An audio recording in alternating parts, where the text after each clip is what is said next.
excessive wind noise.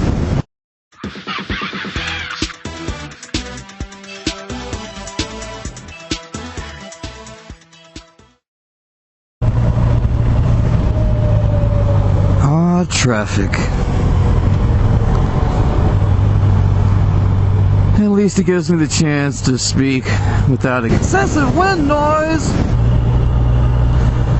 because I know everybody hates excessive wind noise, and I have to admit I find excessive wind noise to be very annoying. So we'll take advantage of this traffic-induced lack of excessive wind noise to talk about another vehicle purchase that I recently did. As a lot of you know, I used to race around in a Nissan 350Z. Did some autocross racing. Here's a little example of that. Chris Danbury with a time of 40.022 in the 2004 Chevrolet Corvette. That's good enough for second place in the Superstock class.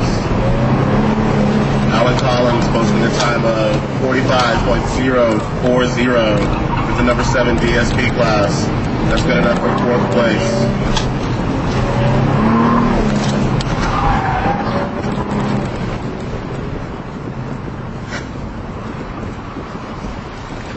Thomas Jones on his fourth run, finishing up with a time of 44.474. That's still first place in B stock for the black 350Z. That was kind of fun, but it was eating into my motorcycle time, and you know, you end up spending 4 hours down there at the track to run 4 basically 1 minute long laps, and it's a big time sink.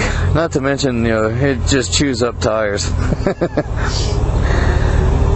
But it was fun, and the Z was definitely a fun car to do it in. And I do miss it. But I was paying a lot of money for a vehicle that I never use, because in Atlanta, the riding season is 12 months, with the exception of a few days out of the year. And for a lot of us, we ride year-round here, so my car sat. It was a 2005, and it only had 45,000 miles on it. But the payment was still expensive because I had refinanced it, and I was just, man, it's a shame to pay the high insurance on that car, and the payment so high for it to just sit there.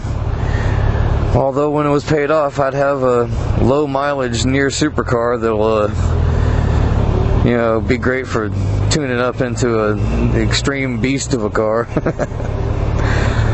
But cars have too many wheels, so I was like, I needed to make a practical decision. So while I was getting the 20,000 mile maintenance on this FJR done, I was wandering around the car lots nearby to kill time, and I came upon a car that's not quite the performance of the Z, at least not the low-end torque, but it's capable of being tweaked to have the performance of the Z. Actually handles a little better than the Z, and that kind of depends on your definition of better. There's something to be said for just pure rear-wheel drive and the ability to kick the car out, but I digress. Anyway, I wanted to lower my payment, need something cheaper. I didn't. When I get in a car, it has to be something that goes when I push the gas pedals. But I also wanted something that could pull a trailer. I wasn't going to have a pickup truck or an SUV or anything, because I wanted something that handled good and was tight, And then I came upon this cool little Subaru WRX Impreza wagon. Towing capacity of 2,000 pounds, 500-pound trailer, 1,100 pounds worth of bikes, and we're in, no problem.